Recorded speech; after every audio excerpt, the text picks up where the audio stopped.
This channel is supported by Truefire. Truefire, stop all that. The Truefire All Access membership, they've brought the price down for March Madness, they're calling it. So the cheapest you can get it any time of year is $99. It beats the codes that I normally tell you about. So I just wanted to shout that out here. So you get All Access membership for $99 for the year. You know, get into your Tim Millers, your Robin Fords, there's Larry Carlton stuff on there, there's Eric Johnson stuff on there. Like, all of our favourite players seem to have Truefire courses. Check that out. March Madness, it's mad. So I actually have a little bit of history with this model. I was involved in the launch of the Fender American Vintage 2 series, and I was pretty impressed. They sent me a 57 Seafoam. This is what I asked them if I'd be able to demo at some point. This is a 60s American Vintage. This belongs to Anthony from up the road, and basically he's the guy that I borrowed the road warns off, and I borrowed the custom shop off, and I've got this for a very short while because this is actually his #1 guitar, despite having a few other really nice guitars. He got this used soon after launch from Music Street in Huntington, so this is my first time actually playing one of these properly. I did play one in Project Music very briefly that had just come, or two in Project Music that had just come in and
it's actually a slimmer neck than the 57 that I played before.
one thing about sort of newer nitro is sometimes it can have like a bit of a gummy feeling to it, but if you play the guitar for a long time, I think that's the really cool thing about a nitro guitar, is it starts to sort of, I think you get what you put into the guitar out of it, in terms of, like my buddy Tony's got a really well worn at this point Fender Eric Johnson. If you can stick with the guitar for a long time, I think you do really get the benefit, especially with the Avery type guitars. I think I'll do a video comparing to the American Professional properly, but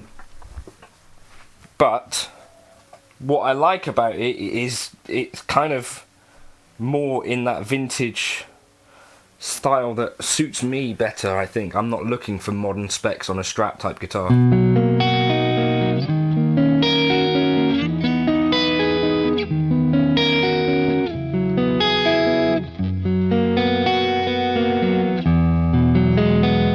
The neck is definitely quite a bit skinnier than my K-line, and skinnier than the Vintera, I would say. This is really strange. So according to the measurements, this neck is actually thicker at the first fret than the Vintera, but if you look at them, like, I think you can see that it tapers in a lot from the volute there on the American. Am I crazy, or is that Vintera neck thicker? Then this is the American Professional now, which to me they look about equivalent to. You get these clay dots here, which I think is exclusive to mostly custom shop guitars and this specific model, right? I think they've got a very different look to them to anything else that I've seen. And yeah, like I've been saying, like, this neck shape is very much skinnier than I was expecting. It might be to do with how they're shaping it, but it's very slim down here.